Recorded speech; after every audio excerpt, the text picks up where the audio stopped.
There are some foundational concepts in the work that I do. The first is something called mental chatter. And mental chatter is an internal monologue that we have going on in our heads all the time. It begins with you when you get up in the morning, is with you right through the day, is with you right now when, out of courtesy, you should be listening to my chatter instead of your chatter.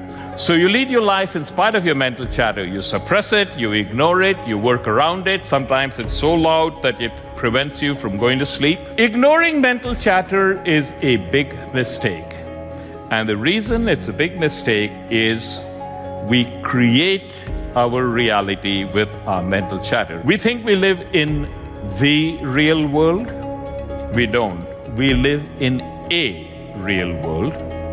And we create it with our mental chatter. And our mental models, which is the next concept I want to share with you. A mental model is a notion we have that this is the way the world works. And we have dozens of mental models. We've got a model for everything. We've got a model for how do I start a business? How do I find a good employee to hire for my business? How do I find a person to marry? How do I find a movie to go to? We've got dozens of models, maybe hundreds of models. These models may or may not conflict with each other, and we may or may not be aware of the conflict. The problem is not that we have mental models.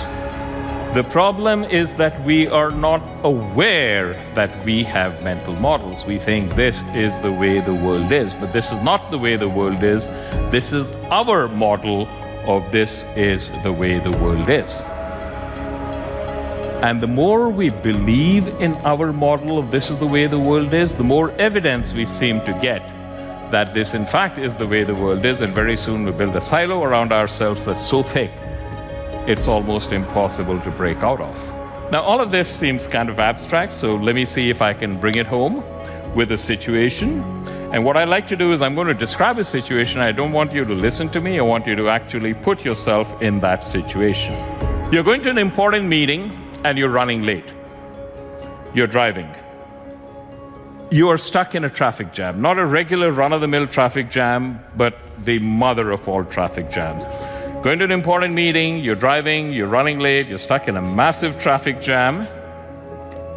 And in addition, it's one of those really hot days, and the thermometer is well over 100 degrees, and the air conditioning in your car has broken down. Now a car cuts in front of you and almost causes an accident, and then it cuts in front of another car in front of you, almost causes another accident. What are your feelings towards the driver of that car?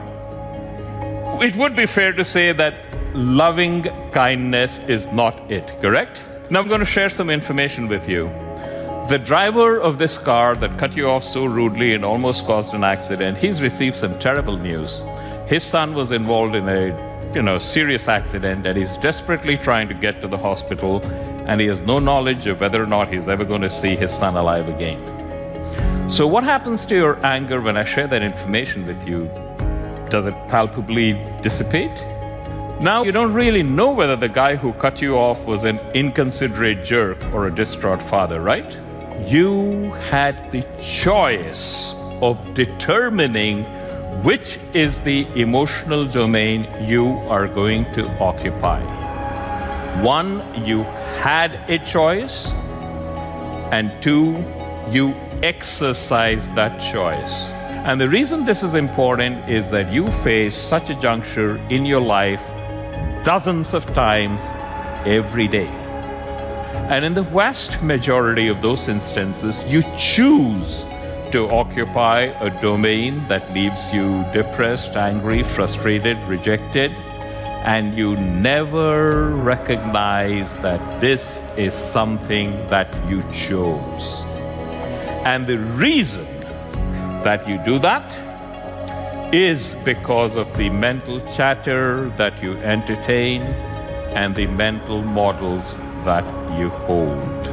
Every time you are in a situation that you find unpleasant and it persists, you are using one or more mental models that are not serving you well.